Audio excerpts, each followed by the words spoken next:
Bonjour à tous et à toutes. J'espère que vous allez bien. Bienvenue pour ce nouveau webinaire. Alors, j'ai l'impression qu'il y a beaucoup de personnes qui se connectent déjà, donc c'est très cool. C'est le premier webinaire de la rentrée scolaire, donc nous aussi on fait un peu notre rentrée. Donc j'espère que vous allez bien. N'hésitez pas à mettre dans le chat si vous êtes un praticien ou une praticienne du réseau Médoucine ou si vous ne l'êtes pas encore.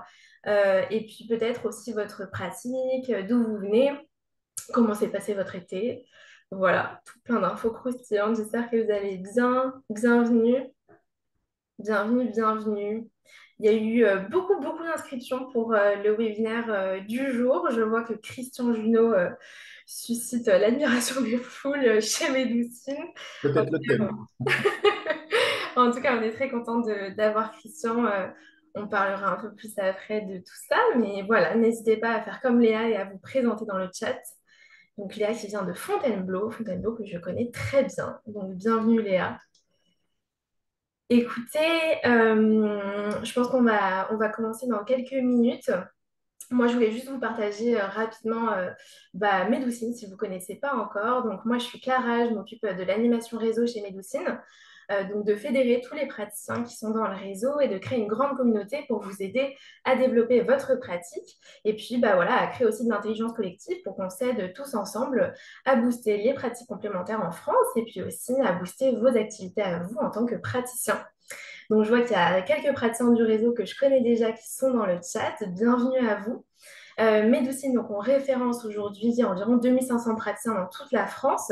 On vous aide à connecter avec des personnes du grand public qui sont intéressées par vos pratiques.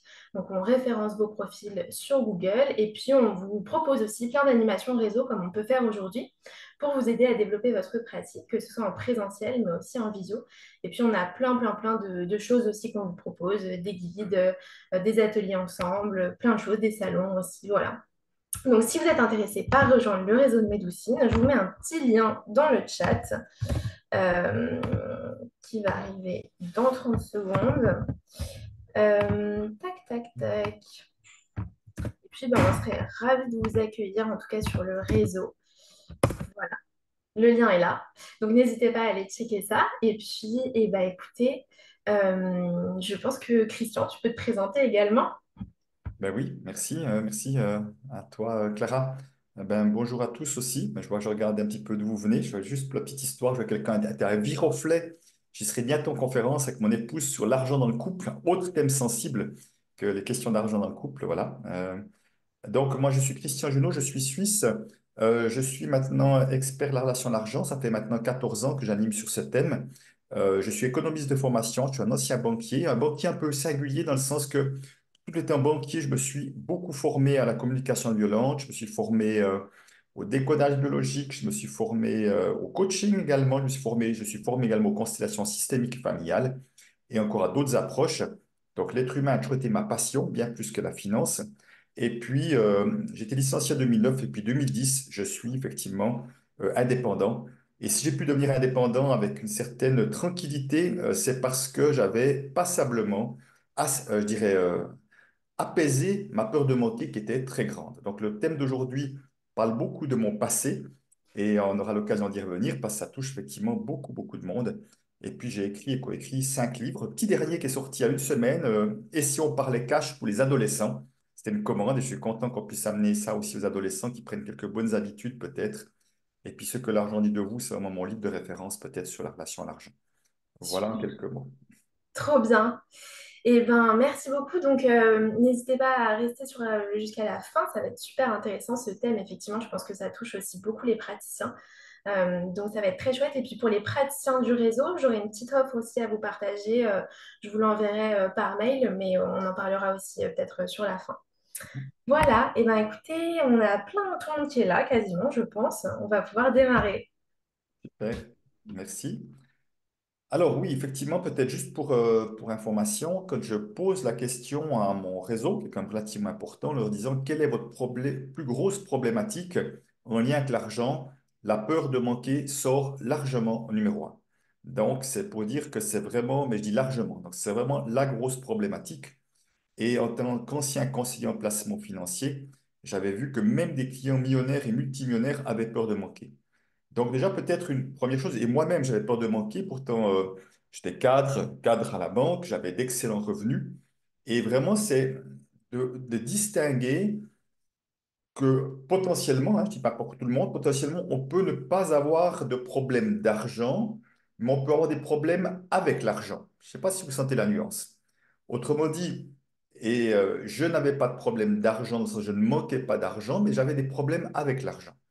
Et c'est déjà différent, parce que tout à l'heure, j'avais quelqu'un que j'accompagnais, puis qui me parlait justement d'une peur de manquer qui s'était réveillée, alors qu'il me disait, pourtant, j'avais de l'argent sur mon compte, je ne manquais pas d'argent sur mon compte, et pourtant, la peur s'était réveillée. Donc, ce qui est important déjà de voir, c'est que la peur de manquer n'est pas forcément en lien avec une réalité financière. Elle peut se manifester de plein de manières. Il y a peut-être des personnes, effectivement, qui sont en rouge sur leur compte et puis qui n'arrivent pas à boucler les fins de mois, c'est possible. Et là, on voit qu'il y a une vraie problématique financière. Mais pour d'autres, si on veut, en général, ceux qui viennent me voir, c'est plutôt la majorité des autres, ils ont encore de l'argent sur leur compte, donc, mais simplement la peur de manquer est là, quel que soit le montant d'épargne et d'économie. Et peut-être, j'imagine que si vous êtes là, c'est un thème qui vous parle, vous pouvez juste mettre, et si vous estimez avoir... Allez, si on devait mettre un petit test comme ça, peur de manquer, 5, c'est une grosse peur de manquer, un 0, aucune peur de manquer, où c'est que vous vous situeriez? Peut-être juste vous donner, mettez une note peut-être, comme ça donne un peu une petite idée. Voilà. D'accord, donc on est comme beaucoup dans les... c'est carrément 7 Charlotte, elle y va. Vous n'êtes pas Charlotte, c'est Laetitia, elle y va fort, carrément à 7. Voilà. Donc, voilà, globalement, si vous êtes là, c'est pas pour rien. Voilà, aucune peur de manquer, dit Sarah. Bah, tant mieux, bravo. Voilà, mais globalement, voilà, j'ai dit 3 et 5, il y a des 7, j'ai pas dit 3 et 10, mais c'est pas grave. Donc, globalement, on sent quand même que c'est assez présent, et puis quand même dans des niveaux plutôt supérieurs. Et pourtant, je vais vous poser une question maintenant. À qui il manque de l'argent là, maintenant, tout de suite? À qui il vous manque là de l'argent présentement, là, maintenant? Voilà, je vais voir si c'est le cas. Mais si c'est non, vous dites non, hein, parce qu'il y en a qui disent moi, donc non, voilà, c'est OK. D'accord. Donc ça donne là. Donc là, tout à coup, c'est intéressant parce qu'on voit qu'il y a quand même pas mal de non et quelques oui, mais il y a quand même pas mal de non. Voilà. Donc, et au fond, là, j'aimerais aller encore un petit peu plus loin parce que j'ai envie de cette manière de vous pousser dans vos derniers retranchements, qui est de dire, est-ce que réellement, si vous êtes honnête avec vous-même, il vous manque de l'argent là, maintenant, pour être présent avec moi? Est-ce qu'il vous manque de l'argent là, maintenant, pour être présent avec moi? Oui, donc certains, beaucoup de non. Voilà. Donc, certains sous-entendent que s'ils avaient plus d'argent, ils seraient plus présents, ils seraient plus en train de m'écouter. Hein, quelque part, ils seraient plus présents avec moi. Pas beaucoup, hein, il y en a trois, quatre, vous voyez, mais à coup, vous voyez, à travers chaque question, on voit qu'il y a toujours moins de personnes. Et pourtant, je ne pense pas qu'il vous manque de l'argent là, tout de suite, pour être présent avec moi. Et d'ailleurs, supposons que ceux qui ont dit oui, supposons que vous receviez un texto maintenant de la Française des Jeux en imaginant que vous ayez joué à l'euro-million, vous annonçant que vous avez gagné 3 millions, il vous manquerait plus d'argent, mais je peux vous garantir à peu près une chose, c'est que vous ne seriez absolument pas présent avec moi. Vous seriez tellement chamboulé dans votre tête, vous seriez complètement ailleurs, vous seriez plus présent avec moi. Donc, ce que je veux dire par là, c'est que très souvent, on a l'impression qu'il nous manque de l'argent. Alors, pour certains, il y a des réalités financières plus compliquées que d'autres. Ça, j'aimerais vraiment que vous puissiez que je l'entends. Mais simplement, c'est déjà de se rendre compte d'une chose. Là, je sors de table. Je sors de table. Est-ce que maintenant, je manque de nourriture? Eh ben, je manque absolument pas de nourriture puisque je n'ai pas faim et ça n'a aucun sens de manger. Il se pourrait que ce soir, peut-être, si j'ai faim ce soir, je manque de nourriture, si j'ai absolument rien dans mon garde-manger. Mais entre maintenant et le moment où j'aurai faim, il me manque absolument pas de nourriture. Parce que la nourriture est absolument pas nécessaire dans ma vie pendant un certain temps. Et en fait, avec l'argent, c'est important de voir que c'est la même chose. C'est-à-dire que il y a des moments où l'argent en a besoin et est utile, et il y a des moments où il est absolument pas utile. Je veux dire par là, c'est que là maintenant vous m'écoutez, vous n'avez pas besoin d'argent pour m'écouter, vous êtes, à moins que vous soyez en train de faire vos paiements en même temps, mais je veux dire, l'argent n'est pas utile là maintenant quand vous m'écoutez. Par contre, si je dois faire des paiements, oui, c'est utile d'avoir de l'argent. Si je veux faire mes courses alimentaires, oui, c'est utile d'avoir de l'argent. Donc, il y a des moments dans la journée où c'est utile d'avoir de l'argent, puis il y a plein de moments dans la journée où ça n'a absolument aucune utilité d'avoir de l'argent. Si je joue avec mes enfants, c'est pas nécessaire d'avoir de l'argent pour jouer avec mes enfants. Si je suis en train de préparer mon dîner, moi je prépare mon dîner, c'est pas nécessaire d'avoir de l'argent pour préparer mon dîner. Donc, vous voyez déjà, c'est important de prendre un peu de hauteur parce que très souvent, les personnes, elles ont l'impression qu'elles manquent d'argent tout le temps, alors que non, on manque de l'argent potentiellement, qui vient potentiellement uniquement quand c'est nécessaire d'avoir de l'argent. Mais le reste du temps, on ne manque pas d'argent. Donc, déjà, juste ça, ça permet de prendre un tout petit peu de hauteur par rapport à ça, parce qu'il est assez rare qu'en se réveillant le matin, qu'on se réveille le matin avec la peur de manquer dans les 5 secondes qui suivent notre réveil. En principe, ce n'est pas le cas. On ne se réveille pas avec la peur de manquer générale à ce moment-là, mais il y a un moment donné où cette peur va être réveillée. Alors, j'aimerais peut-être vous poser une question, peut-être, c'est, pour ceux qui ont dit qu'il y avait une certaine peur de manquer, comment ça se manifeste dans vos comportements? Comment cette peur de manquer se manifeste dans le comportement? Quel genre de comportement vous avez dû à une peur de manquer? J'aimerais bien avoir peut-être quelques réponses.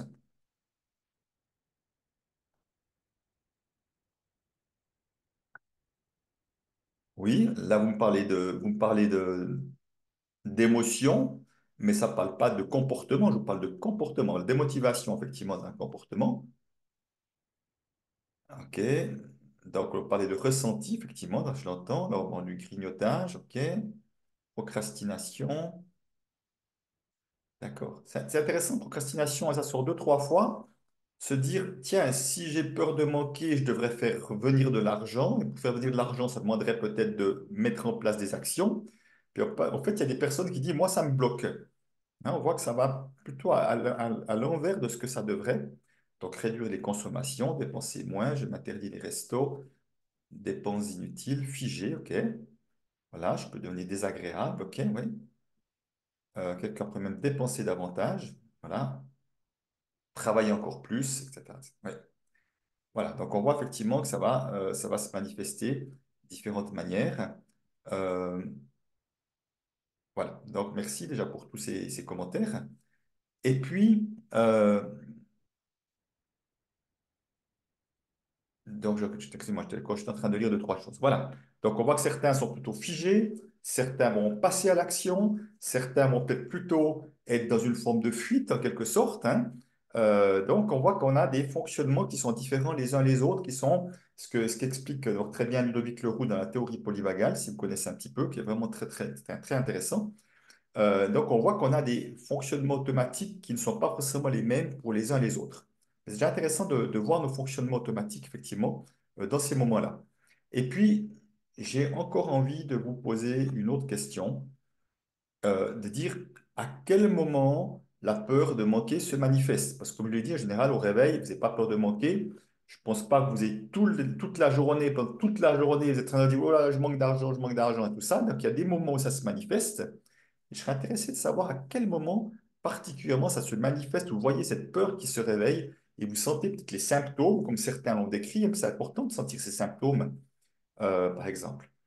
Euh, voilà, donc je dois toucher à mon épargne quand j'ai des factures à payer, quand les factures arrivent, ouais, voilà. Alors, quand j'ai des dépenses à faire, voilà. Euh, quand je me pose, ok. Donc la nuit lors d'insomnie, t'as coup de l'insomnie, donc il y a de l'agitation, puis cette agitation, voilà, mentale, crée, t'as coup ça réveille la peur, ok? Voilà, je suis seul, sans rendez-vous, voilà, par exemple, voilà, ni impératif, d'accord? Selon la période du mois, quand il y a des factures à régler, que les factures arrivent, voilà. Euh, voilà, lorsque j'ouvre mon application bancaire. Donc, donc, vous voyez que, alors certains ont des insomnies la nuit, effectivement, mais c'est important de voir effectivement que la nuit, en général, quand on se réveille, qu'on a des insomnies, le problème, effectivement, des insomnies, c'est que il y a le petit vélo qui tourne dans la tête, on se raconte plein d'histoires, hein, ça peut être sur plein de choses, ça peut être sur l'argent, ça peut être sur son couple, sur nos enfants ou je ne sais pas quoi. Et puis que tant qu'on n'arrive pas à calmer cela, on voit que nos pensées, ce sont nos pensées qui vont créer du mal-être en quelque sorte, hein, parce que on subit nos pensées plutôt qu'on arrive à diriger nos pensées, hein. Pour d'autres, effectivement, c'est peut-être en regardant leur agenda, comme je vois, d'un coup de se dire, ouh là là, il n'y a pas assez de rendez-vous à mon agenda. Et puis, juste de voir l'agenda, de voir des vides sur l'agenda, ça réveille une peur, hein. Ça réveille une peur, mais par exemple, pour certains, c'est au moment où ils reçoivent des factures, ou certains au moment où on paye des factures, par exemple, ou dès que je dois dépenser. Mais simplement, ce que j'aimerais voir aussi, c'est que, en fait, le fait de recevoir une facture n'a pas le pouvoir de créer une peur chez vous. C'est-à-dire qu'au moment où vous recevez une facture, recevoir une facture, c'est quelque chose d'a priori plutôt neutre, ce sont des choses qui arrivent, comme vous pouvez potentiellement facturer à vos clients également. Mais à un moment donné, au moment où je reçois une facture, il y a une histoire que je me raconte, où je me raconte une histoire. Est-ce que j'aurai assez d'argent pour payer? Ouh là là, encore de l'argent qui fout le camp.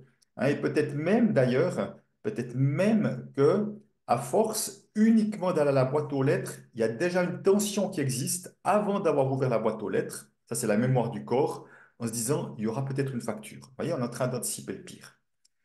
Donc, à un moment donné, ce que je veux dire par là, c'est que il y a ce que vous faites, j'observe mon agenda et il y a l'histoire que je me raconte. Ouh là là, mon agenda n'est pas assez rempli. Et c'est important de le voir parce que si vous pouvez très bien recevoir une facture, peut être absolument neutre, mais être content de recevoir une facture, parce que c'est vraiment que vous l'attendiez, que vous aimeriez bien pouvoir la payer pour liquider ce suspens, par exemple. Donc, on peut avoir toutes sortes de comportements par rapport à la même situation. Je peux regarder mon agenda, voir qu'il est à moitié rempli, me dire, ah ben, c'est chouette, je vais avoir du temps pour préparer mes projets professionnels parce que j'ai envie de faire un peu de publicité, de marketing, je ne sais pas quoi, je ne trouve pas le temps. Eh ben, au fait qu'il ne soit pas rempli, je peux faire ça. C'est aussi une autre manière qu'on peut penser voir les choses. Donc, simplement pour dire que on a des choses, on fait des choses et ça génère des pensées qui sont différentes. Moi, je vois parfois, alors moi, j'ai la chance aujourd'hui d'avoir un certain succès et de ne pas avoir de problèmes financiers. Pourtant, je n'avais pas de problème financier, pourtant une grosse peur de manquer une époque. Mais qu'aujourd'hui, si un rendez-vous s'annule, souvent on me dit, ah super, je viens de récupérer du temps pour faire autre chose. Hein, je ne vais pas en train de me dire, oh là, mince, il y a de l'argent qui fout le camp, qui n'arrive pas, ce qui pourrait aussi être le cas, ou ce qui aurait été le cas à une époque. Mais aujourd'hui, je vois plutôt que je récupère du temps. Donc, je vois parfois ça, pas toujours, mais plutôt ça comme une bonne nouvelle.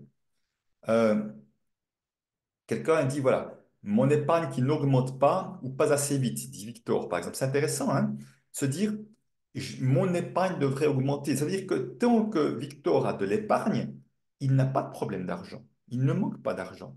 Mais je serai rassuré si mon épargne augmente.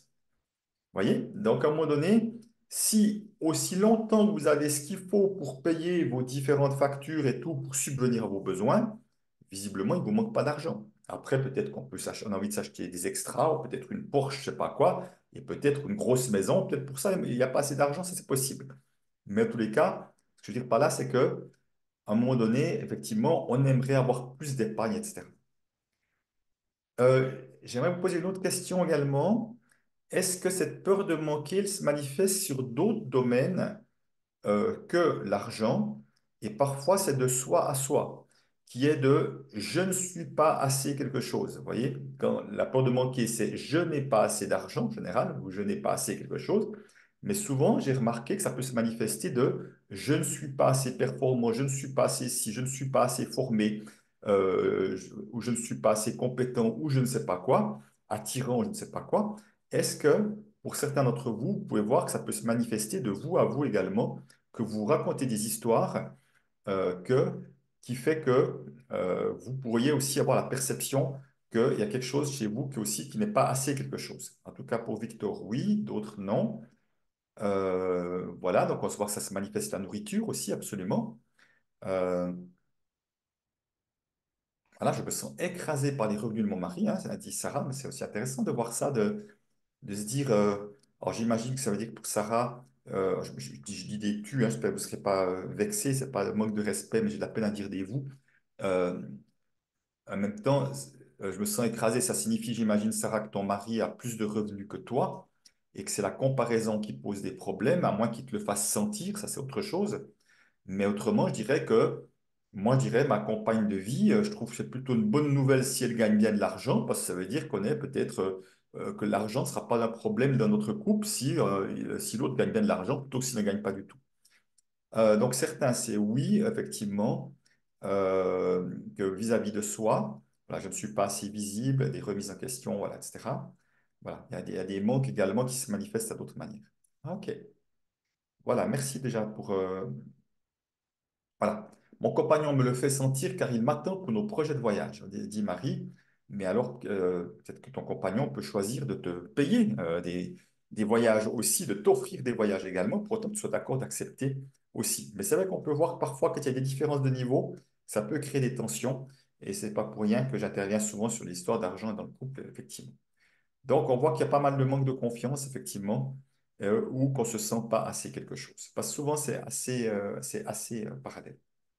Alors, maintenant que on a pu voir un peu comment ça se manifestait, et c'est important de voir comment ça se manifeste, parce que la peur de manquer, elle est surtout beaucoup le fruit des histoires qu'on se raconte, puis qu'on peut amplifier, puis qu'on peut dramatiser parfois.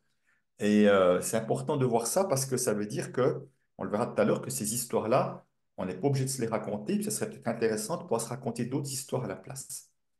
Et peut-être on va aller voir d'où ça vient finalement cette peur de manquer. Mais peut-être aussi peut-être vous pouvez vous poser la question, depuis quand est-ce que vous avez souvenir, depuis quand vous avez peur de manquer? Est-ce qu'il y a eu un événement particulier? Est-ce qu'aussi longtemps que vous vous souvenez, vous aviez peur de manquer? En tout cas, moi, je me souviens que depuis tout gamin, moi, j'économisais mon argent de poche, je ne dépensais rien. J'ai l'impression que c'était effectivement, que c'était déjà présent, alors que gamin, je n'avais pas besoin d'argent, manquait de rien. Je veux dire, mais il y a quelque part dans mon comportement, c'est comme si je devais déjà effectivement avoir ça. Donc, il y a pas mal de personnes pour qui c'est tout petit. OK, Laetitia, donc il y a eu un événement, donc une escroquerie, OK. Toujours, transmission familiale dit Francine, OK, donc on va y revenir de ça. Depuis que je suis devenue indépendante et je me suis divorcée, OK, d'accord. Donc, tout à coup, on devait générer de l'argent par soi-même, on était indépendant. Euh, voilà, depuis enfant, depuis petite.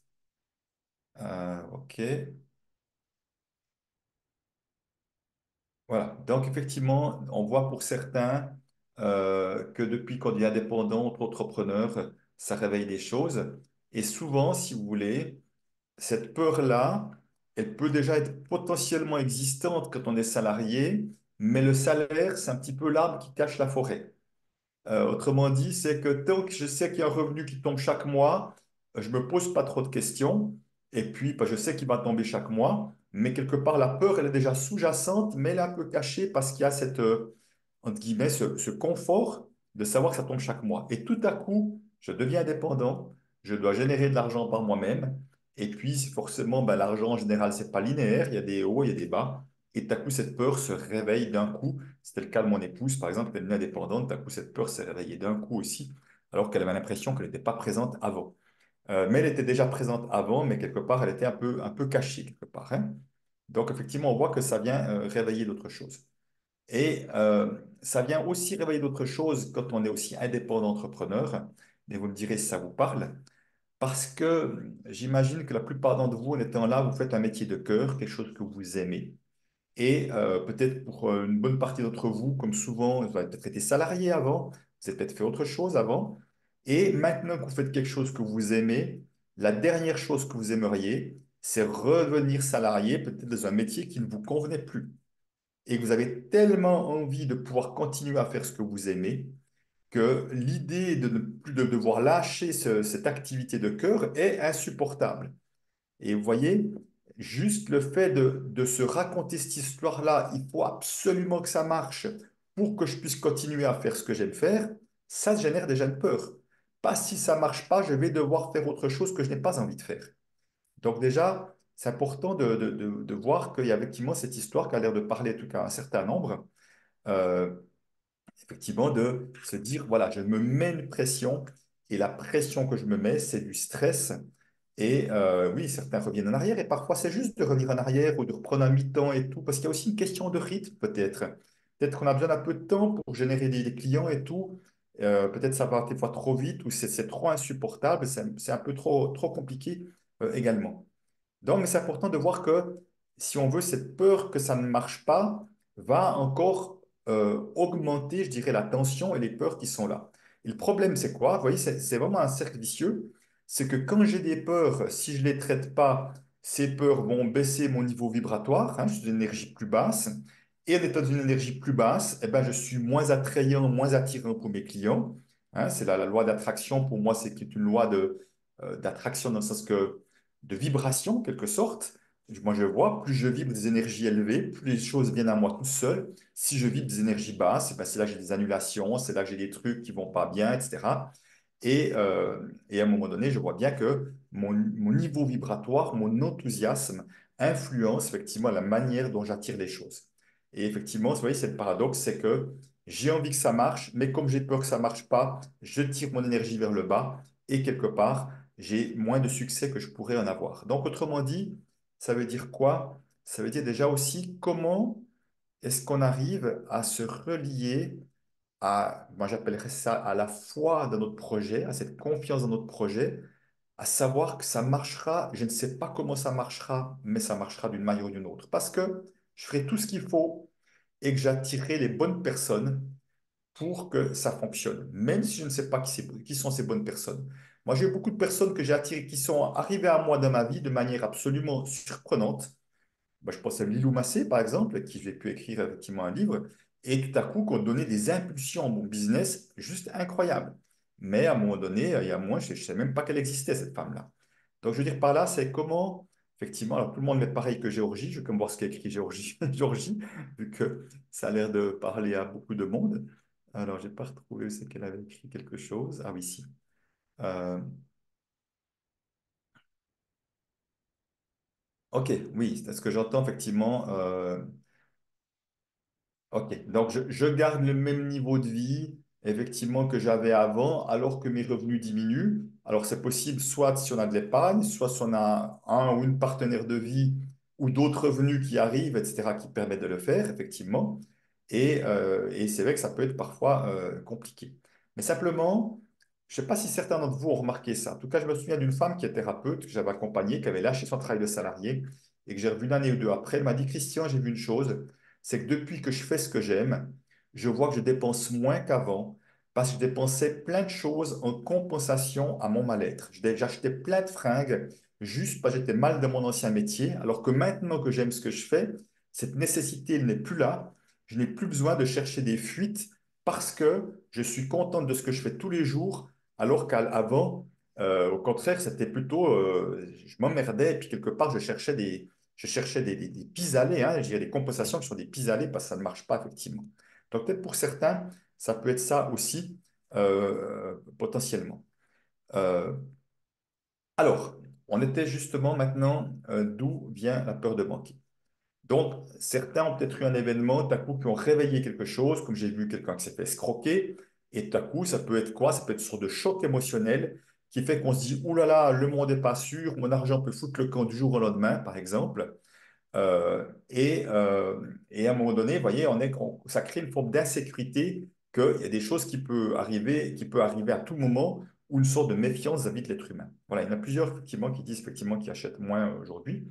Euh, et puis, donc, c'est un peu des événements. Mais simplement, pour une bonne partie des personnes, c'est plutôt quelque chose de... Beaucoup ont parlé de l'enfance, ce qui était mon cas aussi, et c'est beaucoup des manques durant l'enfance. Mais quand je dis des manques, c'est très rarement des manques financiers. La plupart du temps, ce sont quoi? On a vécu des choses comme des manques affectifs, des manques d'amour, peut-être de manque de présence, peut-être un manque de sécurité également. En général, c'est plutôt ces manques-là un ou l'autre de ces manques-là qui se sont manifestés durant notre tendre enfance, notre petite enfance, et effectivement que cette insécurité qui a été peut-être réveillée par le fait d'avoir peut-être une situation pas stable à la maison, où moi j'avais plutôt une maman et parents qui avaient vraiment mis tout leur énergie sur le grand frère qu'elle préférait, j'étais un petit peu laissé pour compte, donc je pense que j'ai vraiment vécu un manque affectif et de présence qui fait que très vite, des gamins, j'ai commencé à économiser tout mon argent, vous voyez. Donc, à un moment donné, c'est souvent, et je dirais, ces manques-là, effectivement, génèrent de l'insécurité. En général, c'est souvent Pour beaucoup, c'est de là que ça vient. On va y revenir. Et il y a pour une autre partie des personnes où la peur de manquer n'est pas la nôtre. Alors ça, je l'ai beaucoup vu à travers, entre autres, la formation que j'ai fait en constellation systémique familiale, à quel point nous pouvons parfois porter des émotions qui ne sont pas les nôtres. Des émotions qui ne sont pas les nôtres. Autrement dit, ça peut être autant une colère, que ça peut être une tristesse, que ça peut être une peur, pour prendre les trois peut-être principales. Et si effectivement il y a l'une ou l'autre personne, et particulièrement chez vos parents, qui avait une forte peur de manquer, il est très possible que la peur que vous avez, vous, n'est pas la vôtre, que c'est celle que vous avez prise de votre père ou de votre mère, par exemple. Ça pourrait être une lignée de femmes ou une lignée d'hommes ou la lignée du côté maternel ou des beaux généalogies, hein, la lignée du côté paternel où les choses se répètent, se manifestent. Et puis parfois d'un grand-parent, pour autant que c'est un grand-parent proche de vous qui avait une bonne influence, par exemple. Voilà. Et effectivement, on a pu voir que dans les histoires de la guerre, ça réveillait beaucoup de peur, parfois avec raison qu'il n'y avait vraiment rien ou il n'y avait plus rien. Parfois la peur était là, même s'il y avait quand même ce qu'il fallait. Mais on a pu voir les gens de ces générations qui ont commencé après à tout garder, des bouts de ficelle, des bouts de papier. Hein. D'ailleurs, on voit des grands-mères, arrière-grands-mères qui avaient des armoires remplies de petites choses au cas où ça pourrait être utile. Donc, voilà. Donc, oui, sociétal, mais je pense en général je ne crois pas qu'on peut mettre ça sous le compte sociétal, même si effectivement, je dirais la société et particulièrement, je dirais tout ce qui est de l'ordre des informations, montre plutôt ce qui ne va pas que ce qui va bien et que ça peut effectivement réveiller des peurs également. Alors oui, il y a des personnes immigrées évidemment qui ont pu, des fois, les personnes migrées moi je vois souvent des gens qui ont tout lâché dans leur pays pour venir s'installer ailleurs et qu'effectivement ça peut aussi avoir une incidence. Euh, voilà. Et puis, donc, regardez effectivement, donc il y a un certain nombre de personnes, si vous avez eu, euh, si vous avez eu effectivement une ou l'autre personne, effectivement, et surtout quand ce sont des proches qui avaient peur de manquer. Et pour ça, il y a un processus pour rendre la peur à qui elle appartient. Et j'ai envie de vous proposer de la faire en même temps que je vous explique. Donc, je vais vous laisser un petit instant. Un processus qu'on utilise beaucoup en constellation systémique familiale. Et ce processus, pour cela, il faudrait que vous trouviez quelque chose d'assez lourd à porter. Moi, j'ai toujours un sac avec plein de livres dedans, un truc assez lourd à porter qui représente votre peur. Donc, il faut que, quand vous le portiez, il faut que vous sentiez que ça a du poids quand même, hein, que c'est quand même pas très confortable. Alors, attention, sans vous ficher en l'air la santé, entendons-nous, hein. Allez pas vous bloquer le dos en faisant ça, ce n'est pas l'objectif. Donc, tous ceux, en tout cas, qui sentent que potentiellement cette peur n'est pas la leur, même si vous n'êtes pas sûr que c'est possible, vous essayez.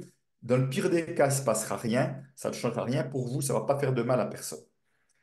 Alors, je vous laisse un petit instant pour ceux que ça concerne pour aller chercher du matériel, comme ça vous puissiez le faire en direct. Et puis, je tiens à dire une chose aussi au préalable, c'est quand on rend une peur à quelqu'un ou quelque chose qu'on porte à quelqu'un, en l'occurrence on parle de la peur de manquer, ça ne va absolument rien rajouter à la personne à qui on va le rendre. C'est-à-dire qu'en fait, ce qui se passe, c'est quand on porte une peur qui n'est pas la nôtre, on est en train de la démultiplier. Si au moins l'autre avait moins peur, ça servirait à quelque chose. Mais ce n'est même pas le cas. L'autre a tout autant peur, mais vous, vous avez peur en plus. Donc on est en train d'accroître la peur, de la démultiplier, plutôt que de la réduire. Donc ce qui veut dire que vous allez rendre cette peur-là, ça ne va absolument rien changer à la ou aux personnes à qui vous allez rendre cette peur-là. C'est absolument important de pouvoir de le savoir parce que parfois je vois qu'il y a de la résistance à l'idée de faire cela. Donc, je vous laisse prendre les affaires et puis euh, après il s'agira aussi peut-être d'avoir juste ou un objet symbolique, vous pourrez peut-être se mettre sur une chaise, vous pouvez mettre debout, puis mettre la chaise en face qui représenterait la personne. Oui, même si elle est décédée, ça ne change rien du tout. Absolument. Donc, de mettre une chaise qui représenterait la personne à qui vous avez à rendre ça. Éventuellement, on peut mettre, ça peut être un objet symbolique, n'importe quoi. C'est juste de vraiment pouvoir vous mettre en lien avec là ou les personnes concernées pour faire l'exercice. Donc, ceux qui sont prêts à faire l'exercice, quand vous êtes prêts, vous mettez juste un oui dans l'agenda. Je sais que vous êtes prêts dans l'agenda, dans la discussion, pardon. Comme ça, voilà. Oh là là, il y a plein de oui, c'est parfait. Enfin, on va faire un travail collectif ensemble, c'est magnifique. OK. Alors, déjà, la première chose, il va falloir savoir à qui vous allez effectivement parler. Donc, ça pourrait être maman, si c'est à ma mère, ou papa. Donc, vous allez appeler comme vous allez appeler autrement. Éventuellement, maman et grand-papa maternel, je ne sais pas quel nom. Enfin, ce qui est important, c'est que vous soyez clair à qui vous parlez. Et simplement, donc, vous allez maintenant porter ce truc-là. J'ai pas pris de gros trucs avec moi, mais ce n'est pas grave. Donc, vous allez porter la chose. Et puis, maintenant que vous l'avez dans les mains, vous sentez que c'est quand même bien lourd. Vous regardez en face à qui vous allez dire, bon, supposons, moi je vais le faire avec ma mère, hein, comme ça, mais vous allez juste adapter les noms. Donc, je vais dire, maman, ce que je porte ici, c'est ta peur de manquer. Oui, ça peut être plusieurs personnes. Et vous allez tous les nommer dans ce cas-là. Ce que je porte ici, c'est ta peur de manquer. C'est beaucoup trop lourd pour moi. Je laisse répéter, hein. C'est beaucoup trop lourd pour moi et elle ne m'appartient pas. Donc, je répète, maman, ce que je porte ici, c'est ta peur de manquer. C'est beaucoup trop lourd pour moi et elle ne m'appartient pas. C'est-à-dire avec bienveillance, respect, et seulement si vous le sentez, vous allez dire, et avec amour, je te la rends.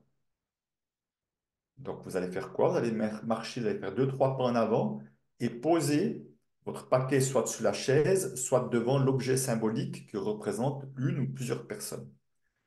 Et vous allez juste revenir en arrière, revenir deux, trois pas en arrière, et vous allez prendre un instant pour voir comment vous vous sentez. Donc, je vous laisse le faire tranquillement. Vous reprenez, revenez en arrière, vous prenez un instant, vous regardez ce qui se passe dans votre corps, s'il y a une différence dans votre corps ou pas. Prenez vraiment le temps, faites ça tranquillement. On n'est pas à la pièce. Et puis, une fois que vous avez fait l'exercice, vous pouvez mettre quelques mots dans le chat. Puis après, je rebondirai là-dessus en donnant peut-être encore une ou deux explications. C'est enregistré, donc c'est quelque chose que vous pourrez refaire si jamais.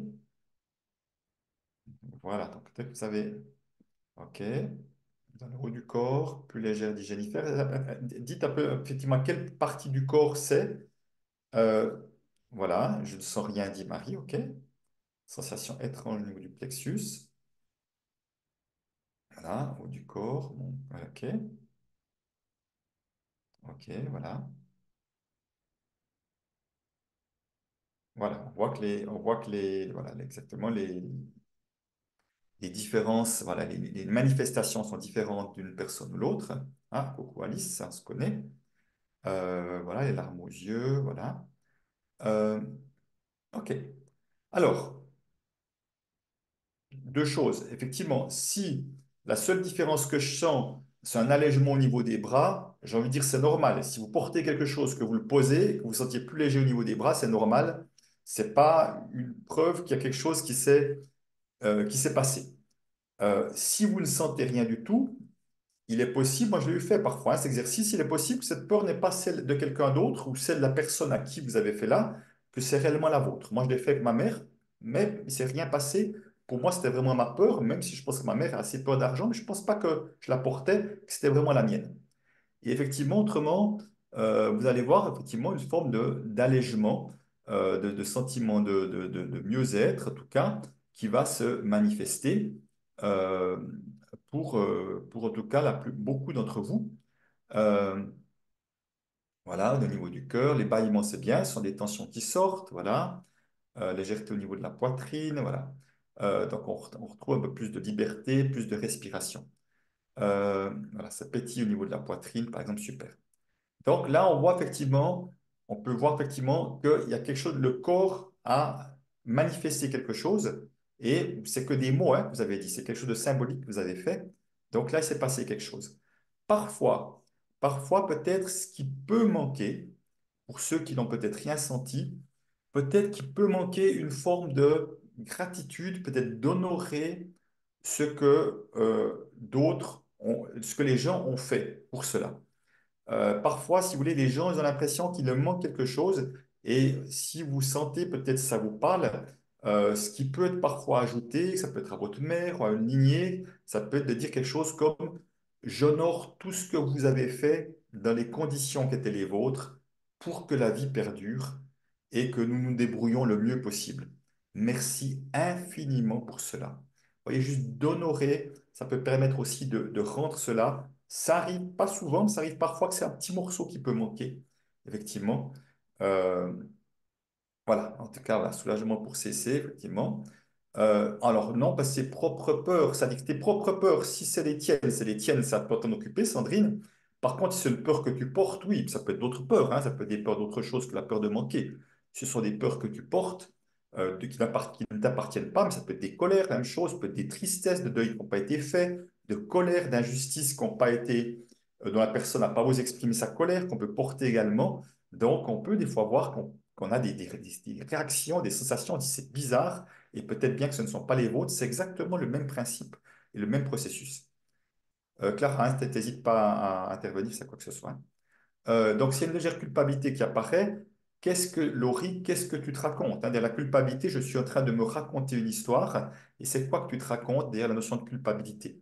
Donc, comme je l'ai dit, je répète, de rendre ça, ça ne rajoute rien aux personnes, ça ne change rien à leur situation, ça permet juste de vous libérer, vous, et c'est bon pour vos enfants, si vous avez des enfants également, hein. Parce qu'effectivement, euh, voilà, alors libération de travail transgénérationnel, ben, en fait, est-ce que le travail est une fois terminé, Angélique? J'en doute. On peut faire tout un travail de libération transgénérationnelle, mais il y a toujours des petits morceaux. On fait des morceaux à la fois. Il y a souvent un morceau qui manque. Donc, la phrase de gratitude. Alors, je vais la répéter, qui était j'honore tout ce que vous avez fait pour que la vie perdure dans les conditions qui étaient les vôtres. Vous pouvez même rajouter et au prix qu'il vous en a coûté. Et je vous remercie infiniment pour cela. Et puis parfois, on peut dire, je ferai de mon mieux à mon tour pour perpétuer la vie ou pour faire en sorte que la vie soit plus légère pour moi et pour ceux qui suivent. Donc, trouvez vos mots. Hein. Vous voyez, je n'ai pas dit les mots exactement la même chose. Trouvez vos mots, ayez confiance dans votre capacité à trouver les mots, mais c'est des mots de reconnaissance, de gratitude. C'est vraiment honorer le destin de ceux qui étaient avant nous. Parce que c'est important de se souvenir que ceux qui étaient avant nous font comme nous, ils font du mieux qu'ils ont pu avec la conscience qui était à leur, avec les connaissances qui étaient la leur, avec le vécu qui était le leur, etc. Oui, non, non, non, on rajoute absolument pas du poids, absolument. Donc ça, vous pouvez être absolument tranquille. D'ailleurs, ceux qui ont pris la peur de manquer, vous pouvez voir que si c'est un de vos parents, ils ont toujours autant peur de manquer, ils n'ont pas moins peur de manquer pour autant, ils ont toujours autant. Et parfois même, ça augmente même avec le temps. Euh, ok, super. Donc, vous voyez, c'est un processus qui est très simple, mais j'ai vraiment vu dans des ateliers des personnes vraiment physiquement également avoir vraiment se transformer dans leur posture. Alors, ça, c'est la bonne nouvelle quand elle ne nous appartient pas. Vous voyez, c'est qu'on peut la rendre, c'est assez facile. La mauvaise nouvelle, ce qui était mon cas, c'est que quand elle nous appartient, eh ben, il va falloir se la coltiner, il va falloir faire avec. Pas que il va falloir se la coltiner, je veux dire, on aura à faire le travail de nous à nous, en quelque sorte. Et ça prend potentiellement un peu plus de temps que cela. Donc, peut-être une première chose. Alors, comme j'ai dit, moi j'ai eu la chance, en tout cas, en connaissant Peter Koenig, à qui je rends hommage parce que c'est lui qui a fait des années de recherche sur la relation à l'argent et j'étais son organisateur alors que j'étais encore banquier. Et c'est grâce à cette rencontre et que j'ai commencé à mettre des choses en place, cette peur de manquer s'est largement dissipée. Mais quand j'étais indépendant, ça revenait de temps en temps. Et j'ai un de mes amis qui s'appelle Pascal Astir, certains connaissent peut-être, et lui, il avait une phrase que j'aimais bien. Il disait, au fond, imaginez que vous êtes dans une salle et puis qu'il y a un lion qui entre dans la salle. On a de bonnes raisons d'avoir peur, effectivement, et en général, soit on va se barrer, soit on va attaquer, je ne sais pas si c'est une bonne raison, une bonne idée que le lion, au moins que vous soyez beaucoup, ou on va être figé. Hein, on retrouve les trois comportements typiques. Et simplement, il dit, on a vraiment de bonnes raisons d'avoir peur parce qu'il y a un danger qui est là tout de suite. Et c'est pour ça que moi, j'ai ce réflexe maintenant, si tout à coup la peur de manquer venait à se réveiller, ça m'arrive très rarement, ça pourrait m'arriver, je m'arrête, je respire un bon coup et je me dis, est-ce qu'il y a un lion dans la salle? Autrement dit, est-ce que là, tout de suite, à l'instant, j'ai un réel problème là maintenant? là, maintenant, tout de suite, à l'instant. Et vous allez voir que la plupart du temps, c'est pas le cas. C'est que je me dis, ouh là là, j'ai pas assez de clients, est-ce qu'il y aura de l'argent, assez d'argent à la fin du mois? Est-ce que je pourrais continuer mon projet dans quelques temps, ça continue, vous voyez? Souvent, vous allez voir qu'on se raconte une histoire. Rappelez-vous que les peurs, la grande majorité du temps, c'est une peur qui est projective. On se projette sur du futur, proche ou éloigné. Certains, ça va jusqu'à la retraite. D'autres, quand les enfants font des études, etc., c'est pas toujours proche, en fait, hein. Et effectivement, Sandrine, on est bien d'accord, on revient dans l'instant présent. C'est comme dire, voilà, est-ce que là, maintenant, juste là, maintenant, il y a un problème? Et la plupart du temps, vous verrez qu'il n'y a pas de problème, la plupart du temps. Sauf si, effectivement, vous devez faire un paiement tout de suite urgent, vous n'avez pas d'argent. Là, effectivement, vous avez un problème d'argent à ce moment-là, et que la peur de manquer se manifeste à ce moment-là avec un problème d'argent. Mais si vous devez même faire votre paiement demain, demain est un autre jour, et entre-temps, peut-être vous aurez trouvé des solutions. Donc, ça, c'est déjà une première chose qui est importante. Respirer un bon coup, se poser la question, est-ce que j'ai un problème tout de suite ou non là maintenant? OK, non, il n'y a pas de problème là maintenant. Et peut-être, est-ce qu'il y a une action que je peux mettre en place par rapport à ce qui se présente peut-être qui n'est pas très confortable, un agenda pas assez rempli ou autre chose? Qu'est-ce qu'il y a quelque chose que je peux mettre en place là maintenant? Parfois, quelque chose qu'on peut mettre en place. Parfois, la meilleure chose à faire, c'est peut-être de rien faire, de laisser venir. Pourquoi je dis ça? Parce que parfois, les personnes, elles vont agir à partir de la peur. Il y a une peur qui est réveillée, je vais m'agiter, vite, vite, vite, je vais faire des choses, mais je vais faire des choses de piètre qualité parce que c'est la peur qui me met en action. Et les actions, elles ne sont pas toujours bonnes quand elles viennent de la peur. Imaginez que vous avez téléphoné à quelqu'un, vous avez peur de ne pas avoir assez de clients, puis vous allez téléphoner pour lui proposer de venir.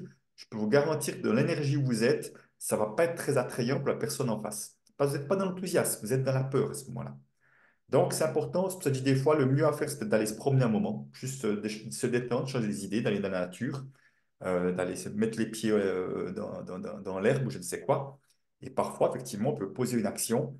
Quelle est une action, je dirais, qui je pourrais poser là maintenant, à partir d'un endroit de OK, ça me paraît juste de le faire. Et je trouve que c'est une bonne idée, ça me met même en joie de le faire. Idéalement, plus on a de la joie dans ce qu'on fait, plus nos actions sont porteuses. Ça, c'est la première chose. Donc, simplement, je veux dire par là, vous aurez encore et encore à apprendre à observer vos pensées. Des pensées de manque, il y en aura encore et encore.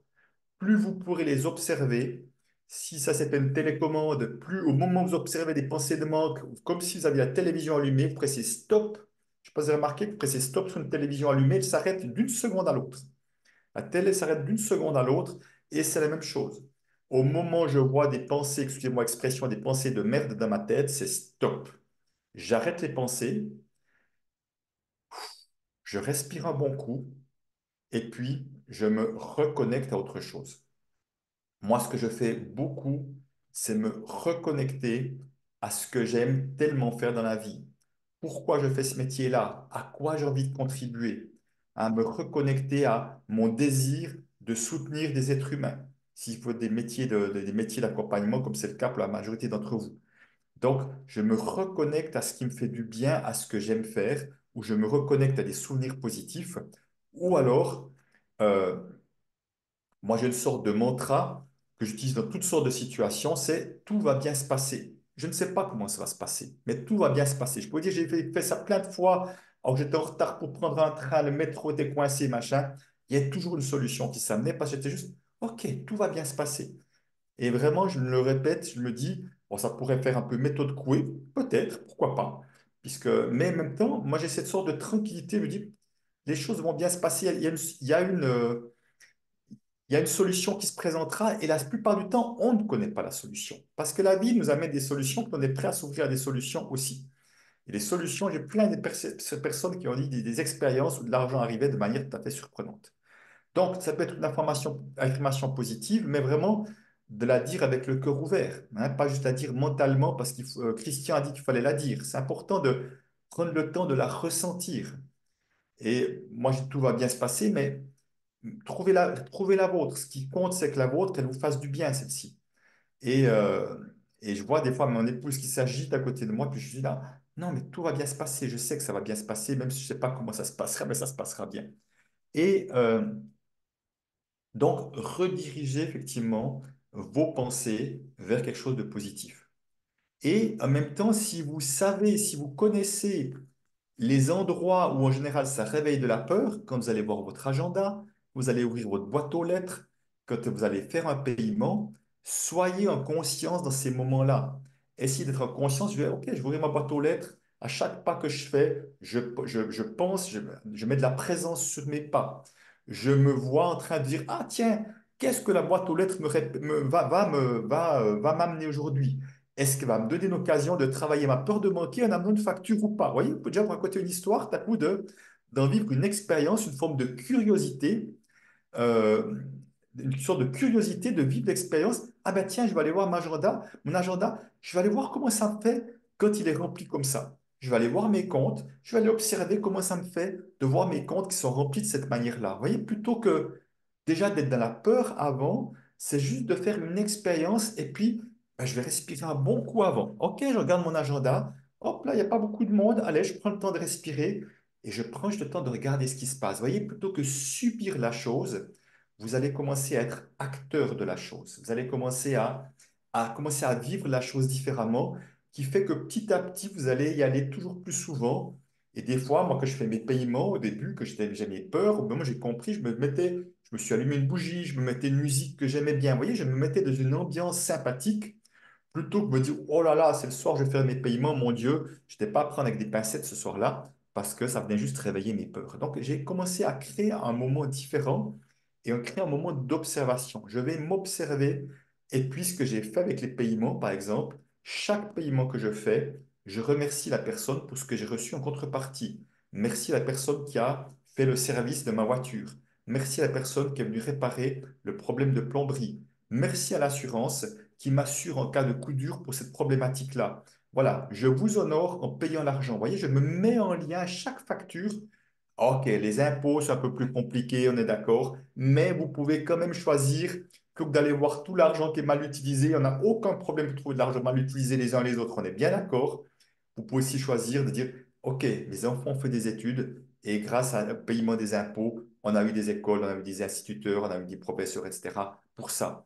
Moi, dans le village où j'habite, ils ont magnifiquement fleuri différents endroits. Ok, mes impôts, ils permettent aussi à rendre beau un certain nombre de choses, avoir des routes qui sont en bon état. Vous voyez, on peut aussi se mettre en lien, on peut faire un choix de choisir des choses positives à quoi contribue mon argent plutôt que voir encore une fois tout ce qui n'est pas positif. Et donc, déjà là, on va commencer à faire les choses dans une autre énergie, mais vous voyez, ça demande de l'attention, de la présence. Ça demande de la présence, de la pleine conscience, effectivement, et de choisir de voir les choses autrement. Et petit à petit, effectivement, de mettre de l'attention sur ce qui va bien, d'honorer chaque client qui s'inscrit. Vous savez, moi j'ai fait des ateliers pendant longtemps, je faisais des ateliers à 12 personnes. Et dans ma peur de manquer, ça se manifestait comme ça. C'était la peur du manque, c'était l'état d'esprit de manque, c'était j'ai 8 inscrits, donc il m'en manque 4. Vous voyez, c'était ça le préflexe. Il m'en manque 4, comme si 12, qui était le maximum, c'était la normalité. Et la dictature de la normalité, c'est qui nous amène à peur de manquer. Alors que j'avais un autre choix qui est de dire, ah, 8 personnes qui me font confiance, c'est merveilleux, merci pour ça.